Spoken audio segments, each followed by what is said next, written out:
അല്ലാഹു സുബ്ഹാനഹു വ തആല പരിശുദ്ധമായ ദിവസത്തിൻ്റെ ബർക്കത്ത് കൊണ്ട് നാം ഏവരെയും അനുഗ്രഹിക്കുമാറാകട്ടെ.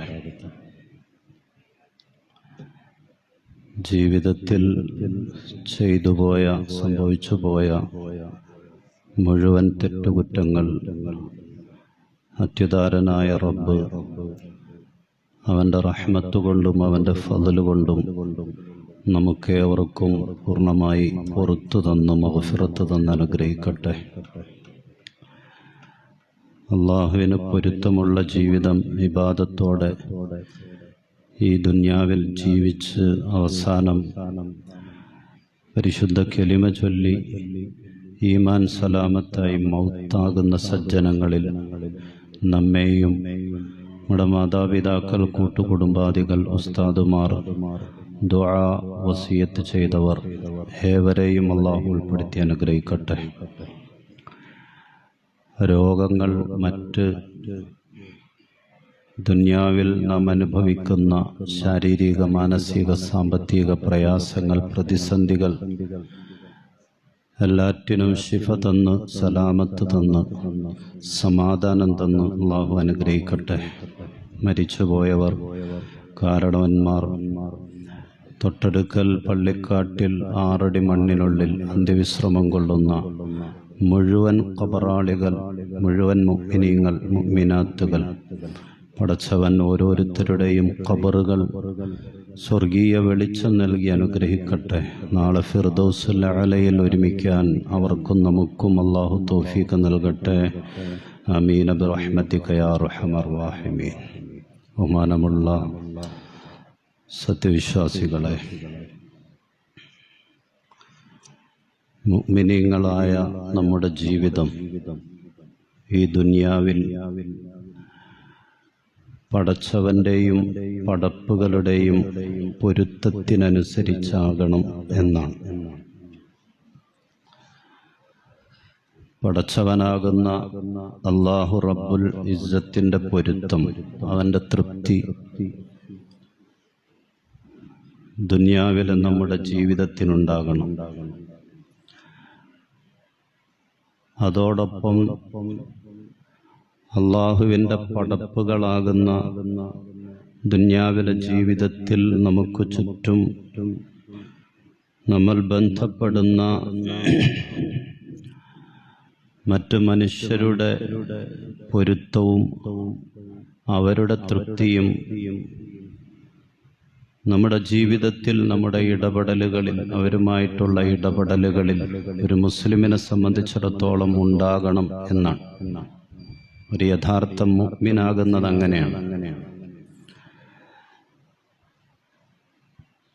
അത് വിശ്വാസികളുടെ പ്രാർത്ഥന കൂടിയാകണം എന്ന് റസൂലുള്ളാഹി സ്വല്ലല്ലാഹു അലൈഹി വസല്ലമ തങ്ങൾ നമുക്ക് പഠിപ്പിച്ചു തരുന്നുണ്ട്.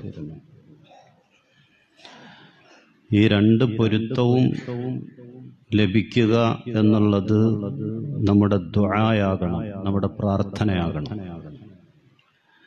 അലി റളിയല്ലാഹു തആല അൻഹുവിനോട് ഒരിക്കൽ അല്ലാഹുവിൻ്റെ റസൂല് പറഞ്ഞു, ഖുൽ യാ അലി, അല്ലയോ അലിയെ റളിയല്ലാഹു അൻഹു, നീ ഇങ്ങനെ ദുആ ചെയ്യണം. അല്ലാഹുമ്മ ഇജ്അൽ ലി ഇൻദക അഹ്ദ വജ്അൽ ലി ഫീ സുദൂരിൽ മുഅ്മിനീന മവദ്ദ. അല്ലാഹുമ്മ ഇജ്അൽ ലി ഇൻദക അഹ്ദ, അല്ലാഹുവേ നിന്റെ അടുക്കൽ എനിക്ക് നീ ഒരു സ്ഥാനം നൽകണം. പടച്ചവനെ, നിന്റെ അടുക്കൽ എനിക്കൊരു സ്ഥാനം നീ നൽകണം. അതുപോലെ വജ്അൽ ലി ഫീ സുദൂരിൽ മുഅ്മിനീന മവദ്ദ, സത്യവിശ്വാസികളുടെ ഹൃദയങ്ങളിൽ, അവരുടെ ഹൃത്തളത്തിൽ നീ എന്നോടുള്ള മഹബ്ബത്തും നിറക്കണം. അവരെല്ലാവരും എന്നെ ഇഷ്ടപ്പെടണം.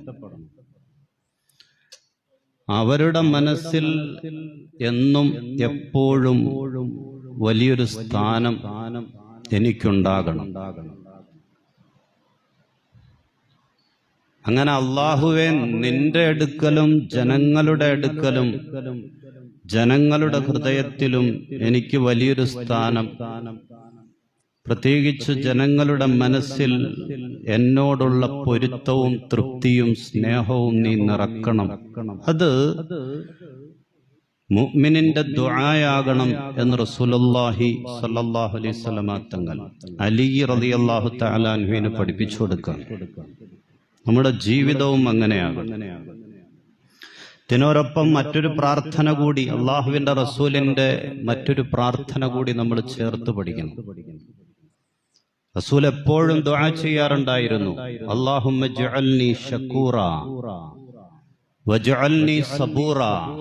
അല്ലാഹുവേ, അല്ലാഹുമ്മ ജഅൽനി ശകൂറ, അല്ലാഹുവേ നീ എന്നെ ഒരു നന്ദിയുള്ള ദാസനാക്കണം,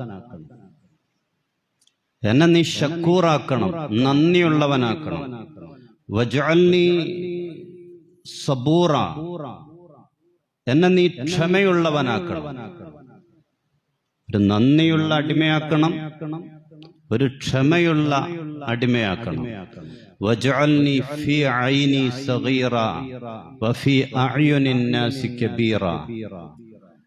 വജഅൽനി ഫീ ഐനി, അല്ലാഹുവേ എന്റെ കണ്ണിൽ, എന്റെ നോട്ടത്തിൽ നീ എന്നെ ആക്കണം സഗീറ, ചെറിയവനാക്കണം. എന്റെ കണ്ണിൽ എന്നെ നീ ചെറിയവനാക്കണം. വഫീ അഅ്യുനിൻ നാസി, എന്നാലോ ജനങ്ങളുടെ കണ്ണിൽ, അവരുടെ നോട്ടത്തിൽ കബീറ, എന്നെ വലിയവനാക്കണം. അവരുടെ അടുക്കൽ എനിക്കൊരു വലിയ സ്ഥാനം നീ നൽകണം. എന്നാൽ ഞാൻ എന്നെപ്പറ്റി, ഞാനൊരു ചെറിയവനാണ്.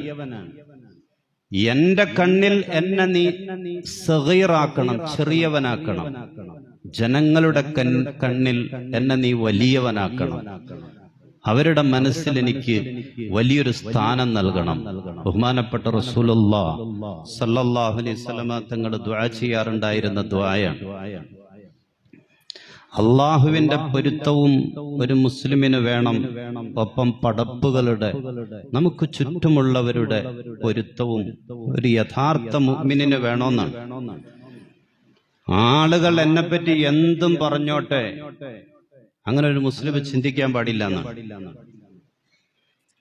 ആളുകൾ എന്നെപ്പറ്റി എന്തും പറഞ്ഞോട്ടെ, നമ്മൾ നിസ്കരിക്കുന്നവരാണ്, ഇബാദത്ത് ചെയ്യുന്നവരാണ്.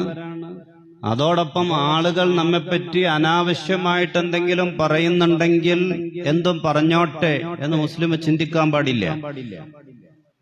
അങ്ങനെ പറയുന്നുണ്ടെങ്കിൽ ആത്മപരിശോധന നടത്തി നമ്മൾ തിരുത്തേണ്ടതുണ്ടെങ്കിൽ തിരുത്തണമെന്നാണ്. ഒരു യഥാർത്ഥ മുഅ്മിൻ അങ്ങനെയാണ് ചെയ്യേണ്ടത്. നമ്മെപ്പറ്റി ആളുകൾ നല്ലത്, അത് നമ്മൾ മരിച്ചു കഴിഞ്ഞാലും, നമ്മൾ ഈ ലോകത്ത് നിന്ന് മൗത്തായി വിട പറഞ്ഞു പോയാലും ആളുകൾ നമ്മെപ്പറ്റി നല്ലത് മാത്രം പറയണം. അവരുടെ മനസ്സിൽ നമുക്കൊരു ഇടമുണ്ടാകണം. ബഹുമാനപ്പെട്ട ഇബ്രാഹിം നബി അലൈഹി സ്വലാമിന്റെ ഒരു പ്രാർത്ഥനയുണ്ട്, റബ്ബി ഹബ്ലി ഹുക്മാ വജ്അൽനി വഅൽഹിഖ്നി ബിസ്സാലിഹീൻ വജ്അൽനി ലിസാന സിദ്ഖിൻ ഫിൽ ആഖിരീൻ. ഇബ്രാഹിം നബി അലൈഹി സ്വലാമിന്റെ പ്രാർത്ഥനയാണ്, റബ്ബി ഹബ്ലി ഹുക്മാ, അല്ലാഹുവേ നീ എനിക്ക് തത്വജ്ഞാനം നൽകണം, നീ എനിക്ക് വലിയ വിജ്ഞാനം നൽകണം. വഅൽഹിഖ്നി ബിസ്സാലിഹീൻ, എന്നെ നീ സജ്ജനങ്ങളോടൊപ്പം ഒരുമിച്ച് കൂട്ടണം, അവരോടൊപ്പം എന്നെ നീ ചേർക്കണം. ഒപ്പം വജ്അൽനി ലിസാന സിദ്ഖിൻ ഫിൽ ആഖിരീൻ, വരുന്ന തലമുറകളിലെല്ലാം എന്നെപ്പറ്റിയുള്ള സൽകീർത്തി നീ നിലനിർത്തണം. അവരെല്ലാവരും എന്നെപ്പറ്റി നല്ലത് മാത്രം പറയണം. നമ്മൾ കേട്ടിട്ടുള്ളതാണ്, വരുന്ന തലമുറകളെല്ലാം ഇലാ യൗമിൽ ഖിയാമ, ഖിയാമത്ത് നാൾ വരെയുള്ള മുഴുവൻ ഉമ്മത്തും മുഴുവൻ സമുദായവും എന്നെപ്പറ്റി നല്ലത് മാത്രം അങ്ങനെ പറയുന്ന നിലക്ക് സൽകീർത്തി നീ എനിക്ക് തലമുറകളോളം നിലനിർത്തി തന്നെ അല്ലാ എന്ന് ബഹുമാനപ്പെട്ട ഇബ്രാഹിം നബി അലൈഹിസ്സലാമിന്റെ പ്രാർത്ഥനയാണ്. അള്ളാഹു നിലനിർത്തി, അള്ളാഹു സ്വീകരിച്ചൊരു ദുആയാണ്. ക്രൈസ്തവ ലോകവും ജൂതവർഗവും പരിശുദ്ധമായ ഇസ്ലാമിന്റെ വക്താക്കളും ബഹുമാനപ്പെട്ട ഇബ്രാഹിം നബി അലൈഹിസ്സലാത്തു വസ്സലാമിനെ എല്ലാവരും ഒരുമിച്ച് അഭിപ്രായ വ്യത്യാസമില്ലാതെ അംഗീകരിക്കുന്ന പ്രവാചകനാണ്. ഇബ്രാഹിം നബി അലൈഹിസ്സലാമിനെ പറ്റി ജൂതന്മാർക്ക് നല്ലതേ പറയാനുള്ളൂ, ക്രിസ്ത്യാനികൾക്ക് നല്ലതേ പറയാനുള്ളൂ. നമ്മളും അങ്ങനെ തന്നെയാണല്ലോ. അബുൽ അംബിയ, നമ്മളും അങ്ങനെയാണ് ഇബ്രാഹിം നബി അലൈഹി ഇസ്ലാമിനെ ആദരിക്കുന്നത്. ഇബ്രാഹിം നബിയുടെ പ്രാർത്ഥനയാണ്, ഞാൻ മരിച്ചുപോയാലും വഫാത്തായാലും തലമുറകളോ എല്ലാം കടന്നു വരുന്ന സമുദായങ്ങളെല്ലാം എന്നെപ്പറ്റി നല്ലത് മാത്രം പറയണം, എന്റെ സൽകീർത്തി നീ നിലനിർത്തി തന്നെ. ബഹുമാനപ്പെട്ട ഇബ്രാഹിം നബി അലൈഹി ഇസ്ലാമിന്റെ ദുആയാണ്.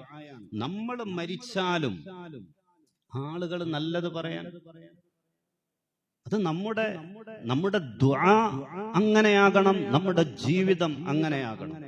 അള്ളാഹുവിന്റെ പൊരുത്തവും വേണം, ചുറ്റുപാടുള്ള ജനങ്ങളുടെ പൊരുത്തവും, അവരുടെ പൊരുത്തം കിട്ടുന്ന നിലക്ക് നമ്മുടെ ജീവിതം. നമ്മൾ മരിച്ച് മയ്യത്ത് പള്ളിയിൽ കൊണ്ടുവന്ന് മിഹ്റാബിന്റെ മുന്നിൽ ഒന്നാമത്തെ സഫിൽ കൊണ്ടുപോയി വക്കുന്ന സമയത്ത് ആരുടെയും വെറുപ്പ് നേടാത്ത അവസ്ഥയിൽ ആ മരിച്ചു കിടക്കാൻ പള്ളിയിലെ ഒന്നാമത്തെ സഫിൽ മിഹ്റാബിന്റെ മിമ്പറിന്റെ മുന്നിൽ കിടക്കാൻ നമുക്ക് കഴിയോ ഇല്ലയോ? ആ ചോദ്യത്തിനാണ് നമ്മൾ മറുപടി കണ്ടെത്തേണ്ടത്. ആ ചോദ്യത്തിനാണ്. ആരുടെയും മനസ്സ് വേദനിപ്പിക്കാതെ ആണ് ഞാൻ ഇവിടെ കിടക്കുന്നത്. ആ സമയത്ത് ബോധമുണ്ടല്ലോ, നമുക്ക് ജീവനേ ഇല്ലാത്തതുള്ളൂ, തിരിച്ചറിവുണ്ടെന്നാണല്ലോ.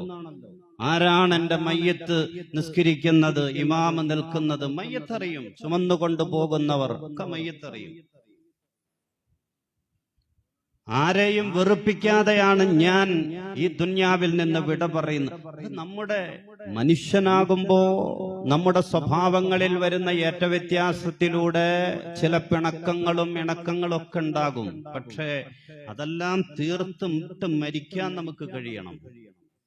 മരിച്ച മയ്യത്തായി കിടക്കുന്ന സമയത്ത് ആരെയും വെറുപ്പിക്കാത്ത നിലക്ക് ലോകത്ത് നിന്ന് വിട പറയാൻ, അതിന് അള്ളാഹുവിന്റെ പൊരുത്തവും ജനങ്ങളുടെ പൊരുത്തവും നേടുന്ന നിലക്ക് ജീവിക്കാൻ കഴിയണമെന്നാണ്. ഉദ്കുറൂ മഹാസിന മൗതാകും വകുഫൂ അം മസാവിഹിം. അല്ലാഹുവിന്റെ റസൂലിന്റെ ഒരു ഹദീസാണ്. ഉദ്കുറൂ മഹാസിന മൗതാകും, നിങ്ങളിൽ നിന്ന് മരിച്ചുപോയവരുടെ നന്മകൾ നിങ്ങൾ പറയണം. വകുഫൂ അൻ മസാവിഹിം, അവരുടെ തെറ്റുകൾ നിങ്ങൾ മറക്കണം. മരിച്ചുപോയവർ, അവരുടെ പോരായ്മകൾ, ആ മരണത്തോടുകൂടെ നിങ്ങൾ വിട്ടേക്കണം. അത് പിന്നെ പറയാനും ആളുകൾക്കിടയിൽ സംസാരിക്കാനും ചർച്ചാ വിഷയമാക്കാനും നിങ്ങൾ നിൽക്കരുത്. ബഹുമാനപ്പെട്ട റസൂലുള്ളാഹി സ്വല്ലല്ലാഹു അലൈഹി വസല്ലമ തങ്ങളുടെ ഹദീസാണ്. ഈ ഹദീസിനെ വിശദീകരിച്ചുകൊണ്ട് ഈ ഹദീസിൽ നിന്ന് എന്താണ് നമുക്ക് പഠിക്കാനുള്ളത്? ഉലമാ പറയുന്നു, മരിച്ചവരെ പറ്റി നല്ലത് മാത്രം പറയണം. അവരെപ്പറ്റി മോശമായിട്ട് എന്തെങ്കിലും ഉണ്ടെങ്കിൽ അത് മറന്നേക്കണം. മൂന്നാമതായി, നമ്മൾ മരിച്ചാൽ ആളുകൾ നമ്മെ പറ്റി നല്ലത് പറയാൻ പാകത്തിന് നമ്മൾ ജീവിക്കണം ദുനിയാവിൽ. നമ്മൾ മരിച്ചു കഴിഞ്ഞാൽ നമ്മെപ്പറ്റി ആളുകൾ നല്ലത് പറയാൻ പാകത്തിന് നമ്മൾ ജീവിക്കണം ഈ ദുന്യാവിൽ. ഹദീസിൽ നിന്നും അതും പഠിക്കാനുള്ള പാഠമാണ് മുഹദ്ദിസീങ്ങൾ നമുക്ക് വിശദീകരിച്ചു തരാണ്. അല്ലാഹു സുബ്ഹാനഹു വ തആല നമുക്ക് തൗഫീഖ് നൽകട്ടെ. മരിച്ചവരെ പറ്റി, മരിച്ചുപോയ ആളുകളെ പറ്റി നമ്മൾ എന്തെങ്കിലും പറഞ്ഞാൽ, അതാ മരിച്ചവർ മോശമായിട്ട് എന്തെങ്കിലും പറഞ്ഞാൽ, അതുകൊണ്ട് മരിച്ച് ഖബറിൽ പോയി കിടക്കുന്ന ആളുകൾക്കൊരു കേടുമില്ല. അവർ ചെയ്തു കൂട്ടിയ കാര്യങ്ങൾ ഖബറിൽ അവർ അനുഭവിച്ചുകൊണ്ടിരിക്കുകയാണ്. അവരും അള്ളാഹുവും തമ്മിലുള്ള ഏർപ്പാടിലാണവർ. നമ്മൾ എന്തെങ്കിലും അവരെ പറ്റി മോശമായി പറഞ്ഞാൽ അത് അവരിലേക്ക് എത്തൂല. പക്ഷേ നമ്മുടെ ആ സംസാരം ജീവിച്ചിരിക്കുന്നവരെ വേദനിപ്പിക്കുന്ന, അതവർ കേട്ടാൽ, അവരുടെ സാന്നിധ്യത്തിലായ, അല്ലെങ്കിൽ നമ്മൾ അങ്ങനെ പറഞ്ഞു, വാപ്പയെ പറ്റി അങ്ങനെ പറഞ്ഞു എന്നറിഞ്ഞാൽ അത് ജീവിച്ചിരിക്കുന്നവരുടെ മനസ്സ് വേദനിപ്പിക്കും. അവരെ നമ്മിൽ നിന്ന് അകറ്റും.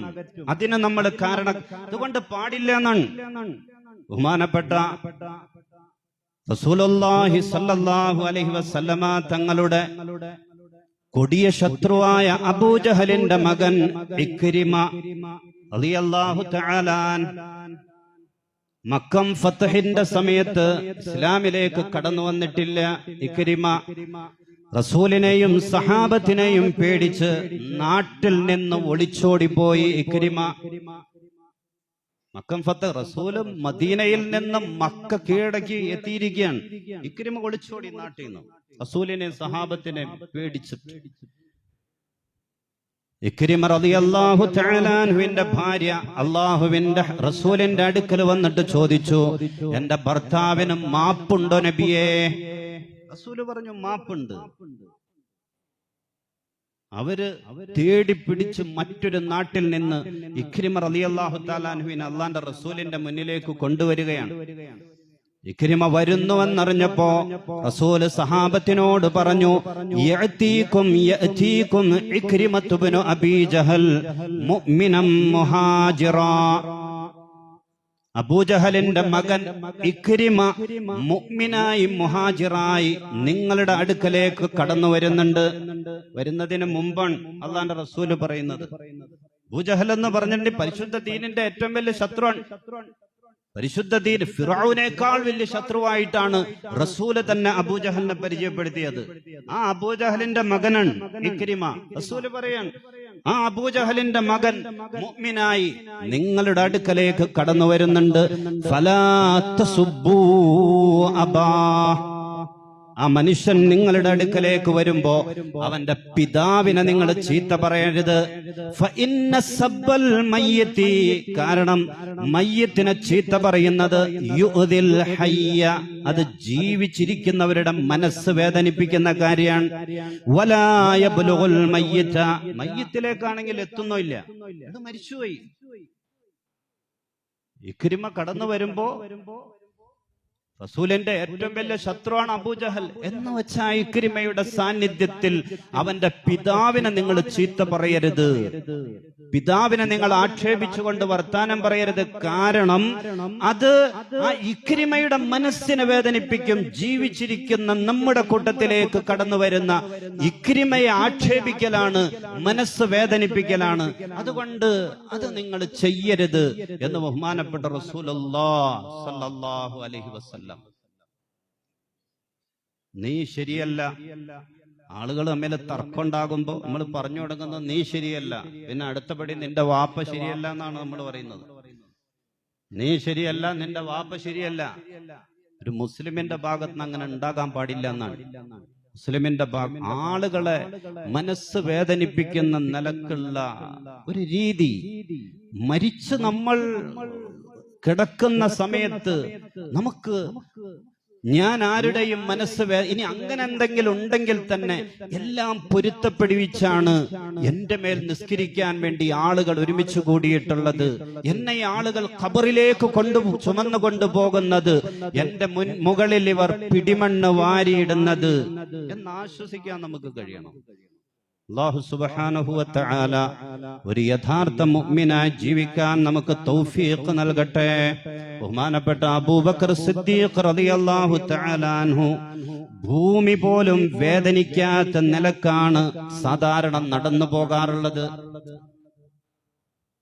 ഭൂമിക്ക് മണ്ണിന് പോലും വേദനിക്കരുത്, അങ്ങനെയാണ്. അബൂബക്കർ സിദ്ദീഖ് റളിയല്ലാഹു തആല അൻഹുവിന്റെ നടത്തം അങ്ങനെയായിരുന്നു എന്നാണ്. ഭൂമിക്ക് മുകളിലൂടെ നടന്നു പോകുന്ന ഒരു മയ്യിത്തിനെ കാണണമെങ്കിൽ നിങ്ങൾ അബൂബക്കർ തങ്ങളെ നോക്കിക്കോ എന്ന് സഹാബത്ത് പറയായിരുന്നു. ഭൂമിക്ക് മുകളിലൂടെ നടന്നു പോകുന്ന ഒരു മയ്യത്ത് കാണാൻ അബൂബക്കർ റളിയല്ലാഹു തആല നടന്നു പോകുന്നത് നോക്കിയാൽ മതി. ഒരു ശല്യമില്ലാതെ, അനക്കമില്ലാതെ, മണ്ണ് പോലും ഭൂമിക്ക് പോലും വേദനിക്കാതെ അങ്ങനെയായിരുന്നു എന്നാണ്. നടന്നു പോകുന്ന തെരുവിലൂടെ നടന്നു പോകുമ്പോ വായിൽ ചരൽക്കല്ലുകൾ വാരിയിട്ടുകൊണ്ടായിരുന്നു അബൂബക്കർ തങ്ങൾ നടന്നു പോകുന്നത്. കാരണം ആരെങ്കിലും ഒക്കെ കണ്ട് ആവശ്യമില്ലാത്ത എന്തെങ്കിലും വർത്താനങ്ങളൊക്കെ പറഞ്ഞു പോകാതിരിക്കാൻ. അബൂബക്കർ റളിയല്ലാഹു തആലയുടെ രീതി അതായിരുന്നു. ആരെങ്കിലുമൊക്കെ കണ്ടിട്ട് ആവശ്യമില്ലാത്ത വർത്താനങ്ങൾ ഒന്നും തന്റെ വായിൽ നിന്ന് വെളിയിലേക്ക് വരരുത്. അതിനുവേണ്ടി വായിൽ ചരൽക്കല്ലുകൾ വാരിയിട്ട് നടക്കുമായിരുന്നു എന്നാണ്. ബഹുമാനപ്പെട്ട ഈസാ നബി അലൈഹിസ്സലാത്തു വസ്സലാമിന്റെ ശൈലിയായിരുന്നു ബഹുമാനപ്പെട്ട സയ്യിദുന അബൂബക്കർ സിദ്ദീഖ് റളിയല്ലാഹു തആല അൻഹുവിന് എന്നാണ്. വിനയത്തിന്റെ, താഴ്മയുടെ, അത് ഇമാനികമായ വിനയവും താഴ്മയും മികച്ചു നിൽക്കുന്ന ഒരു പ്രകൃതി അതായിരുന്നു. ഇതിന്റെ നേരെ ഓപ്പോസിറ്റ് ആയിരുന്നു ബഹുമാനപ്പെട്ട ഉമർ റളിയല്ലാഹു തആല അൻഹു എന്നാണ്. ഓപ്പോസിറ്റ് എന്ന് പറഞ്ഞിട്ടുണ്ടെങ്കിൽ ഈമാനികമായ ഒരു ഗാംഭീര്യം നിഴലിച്ചു നിൽക്കുന്ന ഒരു ശൈലിയായിരുന്നു. അതിന് കിബറെന്നോ അഹങ്കാരോ എന്നൊന്നുമല്ല. കിബറല്ല, അഹങ്കാരമല്ല, താൻ പോരുമയല്ല, ഞാൻ എന്തൊക്കെയാണ് എന്നുള്ള ചിന്തയല്ല. ഈമാനികമായ ഒരു ഗാംഭീര്യം. പെട്ടെന്ന് ആരെങ്കിലുമൊക്കെ ഓടിയെടുക്കാൻ, അടുത്തു വരാൻ ഒന്ന് പേടിക്കുന്ന ഒരു ഈമാനിക ഗാംഭീര്യ ശൈലി അതായിരുന്നു. അത് ബഹുമാനപ്പെട്ട മൂസ നബി അലൈഹിസ്സലാത്തു വസ്സലാമിന്റെ ശൈലിയാണത്. അതാണ് ഉമർ റളിയല്ലാഹു തആല അൻഹുവിന്റെ ശൈലി. അബൂബക്കർ സിദ്ദീഖ് റളിയല്ലാഹു തആല അൻഹുവിന്റെ ശൈലി അത് ഈസാ നബി അലൈഹിസ്സലാമിന്റെ ലോകത്ത് സ്നേഹം കൊണ്ട്, നന്മ കൊണ്ട് ലോകം കീഴടക്കിയ, സുവിശേഷം നടത്തി കടന്നുപോയ പ്രവാചകനാണ് ബഹുമാനപ്പെട്ട ഈസാ നബി അലൈഹിസ്സലാത്തു വസ്സലാം. സാന്ദർഭികമായിട്ട് പറയാൻ, ഈ വരുന്ന ബുധനാഴ്ച ക്രൈസ്തവ ലോകം ക്രിസ്മസ് ആഘോഷിക്കുകയാണ്. 2024 വർഷങ്ങൾക്ക് മുമ്പ് ബത്ലഹേമിലെ ഒരു കാലിത്തൊഴുത്തിൽ മറിയം ബീവി റളിയല്ലാഹു തആല അൻഹ, മറിയം ഈസാ നബി അലൈഹിസ്സലാമിന്, അല്ലെങ്കിൽ അവരുടെ ഭാഷയിൽ യേശുക്രിസ്തുവിനെ, ദൈവപുത്രനെ പ്രസവിച്ചതിന്റെ ഓർമ്മയായി 2024 വർഷം, 2020 ആ സമയത്ത്, ദൈവപുത്രൻ പിറന്ന ആ സമയത്ത് ആകാശത്ത് ഒരു അത്ഭുത നക്ഷത്രം ഉയർന്നു വന്നു എന്നാണ്, ഉദിച്ചുയർന്നു വന്നു എന്നാണ് ബൈബിൾ പറയുന്നത്. ഇതൊക്കെ അവരുടെ വിശ്വാസമാണ്. ആ വിശ്വാസങ്ങളൊക്കെ നമ്മൾ മാനിക്കുന്നുണ്ട്. സാന്ദർഭികമായിട്ട് ഞാൻ ഇടയ്ക്ക് സൂചിപ്പിച്ചു എന്നുള്ളൂ. അവരുടെ വിശ്വാസത്തെയൊക്കെ നമ്മൾ മാനിക്കുന്നു. പക്ഷേ ആ വിശ്വാസം നമ്മൾ നമ്മുടെ ജീവിതത്തിൽ അടയാളപ്പെടുത്തരുത്. നമ്മൾ ശ്രദ്ധിക്കേണ്ടത് അതാണ്. നമ്മുടെ ജീവിതത്തിൽ നമ്മൾ അത് അടയാളപ്പെടുത്തരുത്. അവര് ഡിസംബറിൽ ക്രിസ്മസിനോടനുബന്ധിച്ച് സ്റ്റാർ തൂക്കുന്നത് ദൈവപുത്രൻ പിറന്ന സന്തോഷത്താലാണ്. നമ്മിൽ ആരെങ്കിലും അത് ചെയ്യാന്ന് പറഞ്ഞാൽ നമ്മൾ ആ വിശ്വാസം കടമെടുക്കുന്നതിന് തുല്യാണ്. അതല്ലെങ്കിൽ ക്രിസ്മസ് കരോളുകൾ അടക്കമുള്ള അവരുടെ ആഘോഷ പരിപാടികൾ അവര് നടത്തട്ടെ. അവരുടെ ആഘോഷത്തെയും അവരുടെ വിശ്വാസത്തെയും ഒക്കെ നമ്മൾ മാനിക്കുന്നുണ്ട്. പക്ഷെ നമ്മൾ നമ്മുടെ ജീവിതത്തിലേക്ക് അടയാളമായി അത്തരം രീതികളോ വിശ്വാസങ്ങളോ ചര്യകളോ നമ്മൾ കൊണ്ടുവരരുത്. അത് നമ്മൾ ശ്രദ്ധിക്കേണ്ട കാര്യമാണ്. നമുക്ക് നമ്മുടെ വിശ്വാസമുണ്ട്. ഇന്നി അബ്ദുല്ലാഹ്, ഞാൻ അള്ളാഹുവിന്റെ ദാസനാണ്. അതാനിയൽ കിതാബ്, അള്ളാഹു എനിക്ക് വേദഗ്രന്ഥം നൽകിയിട്ടുണ്ട്. ഇഞ്ചീൽ എന്ന വേദഗ്രന്ഥം പടച്ചവൻ എനിക്ക് നൽകിയിട്ടുണ്ട്. വജഅലനീ നബിയ്യ, അള്ളാഹു എന്നെ പ്രവാചകനായി നബിയാക്കി മാറ്റിയിട്ടുണ്ട്. 1,24,000 പരം വരുന്ന പ്രവാചകന്മാരുടെ കൂട്ടത്തിൽ അല്ലാഹു സുബ്ഹാനഹു വ തആല ഈ ദുനിയാവിലേക്ക് പറഞ്ഞുവിട്ട പ്രവാചകന്മാരുടെ കൂട്ടത്തിൽപ്പെട്ട പ്രധാനപ്പെട്ട പ്രവാചകന്മാരിൽ ഒരാളാണ് ബഹുമാനപ്പെട്ട ഈസാ നബി അലൈഹിസ്സലാം. പിതാവില്ലാതെയാണ് ജനിച്ചത്. ആകാശത്തിലേക്ക് ഉയർത്തപ്പെട്ടിട്ടുണ്ട്. ഇപ്പോഴും ആകാശത്ത് ജീവിച്ചിരിക്കുന്ന പ്രവാചകനാണ്. ഖിയാമത്ത് നാൾ അടുക്കുന്ന സമയത്ത് ആകാശത്ത് നിന്ന് ഇറങ്ങി വരും. ഞങ്ങൾ യേശുക്രിസ്തുവിനെ കൊന്നു കളഞ്ഞിട്ടുണ്ട്, കുരിശിലേറ്റിയിട്ടുണ്ട് എന്ന് പറയുന്ന ജൂതന്മാർ യേശുക്രിസ്തു അല്ലെങ്കിൽ ഈസാ നബി അലൈഹിസ്സലാത്തു വസ്സലാം ദൈവമാണെന്നും ദൈവപുത്രനാണെന്നും വാദിക്കുന്ന ക്രൈസ്തവ ലോകം ഈ രണ്ട് വിഭാഗത്തിന്റെയും വാദഗതികളെയും വിശ്വാസങ്ങളെയും ഖണ്ഡിച്ചുകൊണ്ട് ഖിയാമത്ത് നാൾ അടുക്കുന്ന സമയത്ത് ബഹുമാനപ്പെട്ട ഈസാ നബി അലൈഹിസ്സലാത്തു വസ്സലാം ആകാശ ലോകത്ത് നിന്ന് ഇറങ്ങി വരും. നമ്മുടെ വിശ്വാസം അതാണ്. ആ വിശ്വാസത്തിൽ ആ വിശ്വാസം നമ്മൾ മുറുകെ പിടിക്കുക. അവരുടെ വിശ്വാസങ്ങളും ആചാരങ്ങളും അത് അവർക്ക് വിട്ടേക്കുക. അല്ലാഹു സുബ്ഹാനഹു വ തആല നമുക്ക് തൗഫീഖ് പ്രദാനിക്കുമാറാകട്ടെ. ലോകത്ത് സൂചിപ്പിച്ചതുപോലെ സ്നേഹം വിതറിയ, നന്മ പഠിപ്പിച്ച, ആ നിലക്ക് സുവിശേഷം നടത്തിയ പ്രവാചകനാണ് ബഹുമാനപ്പെട്ട ഈസാ നബി അലൈഹിസ്സലാത്തു വസ്സലാം. പക്ഷേ ഇന്നത്തെ ക്രൈസ്തവ മേലധ്യക്ഷന്മാർ, സഭാ നേതാക്കന്മാരിൽ ചില ആളുകൾ അതിന് വിരുദ്ധമായി സമൂഹത്തിൽ വെറുപ്പിന്റെ വാഹകരായിട്ട് മാറുന്നുണ്ട്. വഖഫ് സ്വത്തിനെ പറ്റി അവരിൽ ചിലര് പറഞ്ഞത് പരിരക്ഷയുള്ള കൊള്ള മുതലാണ്. വഖഫ് സ്വത്തിനെ പറ്റി അവരിൽ ചിലർ, എല്ലാവരും അല്ല, നിയമപരിരക്ഷയുള്ള കൊള്ള മുതലാണ് വഖഫ് സ്വത്ത്. മുനമ്പം വിഷയവുമായിട്ട് ഇടപെട്ട് സംസാരിച്ച ചില സഭാ മേലധ്യക്ഷന്മാർ, നാടന്മാർ, സാധാരണക്കാരായ ക്രിസ്ത്യാനികളൊന്നുമല്ല, സഭാ മേലധ്യക്ഷന്മാർ, ആ നിലക്ക് വെറുപ്പ് പ്രചരിപ്പിക്കുന്നവർ, അതുപോലെ രാജ്യത്തെ ഫാസിസ്റ്റ് ഭരണകൂടത്തിനു വേണ്ടി ഓശാന പാടുന്നവർ, അവർക്ക് വേണ്ടി സംസാരിക്കുന്നവരൊക്കെയായി അവരിൽപ്പെട്ട ചിലർ എങ്കിലും മാറി, ചില സഭാ നേതാക്കന്മാർ പോലെ തന്നെ മാറിപ്പോയിട്ടുണ്ട്. ആ നിലക്ക് സമൂഹത്തിൽ വെറുപ്പ് പ്രചരിപ്പിക്കുന്നവരായി. ഈ ക്രിസ്മസിന്റെ വേളയിൽ നമുക്ക് അവരോട് ആശംസിക്കാനുള്ളത് യേശുക്രിസ്തുവിന്റെ ഈസാ നബി അലൈഹിസ്സലാത്തു വസ്സലാമിന്റെ സ്നേഹത്തിന്റെ വാഹകരാകണം നിങ്ങൾ എന്നാണ്. നമ്മളും ഈസാ നബി അലൈഹിസ്സലാത്തു വസ്സലാമിനെ കണ്ടു പഠിക്കണം. ഈസാ നബി അലൈഹിസ്സലാമിനെ കണ്ട് കാപട്യമില്ലാതെ, കളങ്കമില്ലാതെ ആളുകളെ സ്നേഹിക്കാൻ, അവരെ ചേർത്ത് നിർത്താൻ. മഗ്ദലന മറിയം എന്ന വേശ്യാപ്പെണ്ണിനെ കല്ലെറിഞ്ഞു കൊല്ലാൻ വേണ്ടി ആളുകൾ വന്നപ്പോ തന്റെ സ്നേഹ സുവിശേഷത്തിലൂടെ ബഹുമാനപ്പെട്ട ഈസാ നബി അലൈഹിസ്സലാത്തു വസ്സലാം അവർക്ക് ഹിദായത്ത് കൊടുക്കുകയും അവസാനം ക്രൈസ്തവ ലോകം വിശുദ്ധ എന്ന് വാഴ്ത്തിപ്പാടുകയും ചെയ്യുന്ന അവസ്ഥയിലേക്ക് അവരെ എത്തിച്ചേർന്നു എന്നാണ്. ഈസാ നബി അലൈഹിസ്സലാമിന്റെ സ്നേഹം നിറഞ്ഞ ഇടപെടലിലൂടെ നമുക്കും അതാ പഠിക്കാനുള്ളത്. ഈസാ നബി അലൈഹി സ്വലാമിനെ പോലെ ആളുകളെ ചേർത്ത് നിർത്താനും കളങ്കമില്ലാതെ സ്നേഹിക്കാനും, ആ നിലക്ക് ആളുകളുടെ മനസ്സിൽ ഒരിടം, ഒരു സ്ഥാനം, ഒരു നല്ലൊരിടം. അള്ളാന്റെ റസൂൽ ദുആ ചെയ്തതുപോലെ, റബ്ബേ എന്റെ കണ്ണിൽ നീ എന്നെ ചെറുതാക്കണം, പക്ഷേ ജനങ്ങളുടെ കണ്ണിൽ എനിക്ക് നീ വലിയ സ്ഥാനം നൽകണം. അവരുടെ മനസ്സിൽ അവരുടെ സ്നേഹത്തിന്റെ, ബഹുമാനത്തിന്റെ ഒരു ഇടം എനിക്ക് എപ്പോഴും നീ നൽകണം എന്ന് അള്ളാന്റെ റസൂൽ ദുആ ചെയ്ത് നമുക്ക് പഠിപ്പിച്ചു തന്നതുപോലെ ആ നിലക്കുള്ള ഒരു പെരുമാറ്റം, ആളുകളെ വെറുപ്പിക്കാതെ, മരിച്ച് മയ്യത്തായി വെള്ള പുതച്ച് നമ്മുടെ വീട്ടിലും നമ്മുടെ പള്ളിയിലും നമ്മൾ കിടക്കുന്ന സമയത്ത് ഞാൻ ആരുടെയും മനസ്സിനെ വേദനിപ്പിച്ചിട്ടില്ല. എല്ലാവരെയും ഞാൻ ചേർത്ത് നിർത്തിയിട്ടേയുള്ളൂ. മനുഷ്യ സഹജമായി പോരായ്മകൾ വന്നിട്ടുണ്ടെങ്കിലും ഞാൻ മരിക്കുന്നതിന് മുമ്പ് എല്ലാം പരിഹരിച്ച് പൊരുത്തപ്പെടുവിച്ചിട്ടുണ്ട് എന്ന് ആശ്വസിക്കാൻ നമുക്ക് കഴിയണം. അല്ലാഹു സുബ്ഹാനഹു വ തആല ഒരു യഥാർത്ഥ മുഅ്മിനായി ജീവിച്ചു മരിക്കാൻ നമുക്ക് ഏവർക്കും തൗഫീഖ് പ്രദാനിച്ച് അനുഗ്രഹിക്കുമാറാകട്ടെ.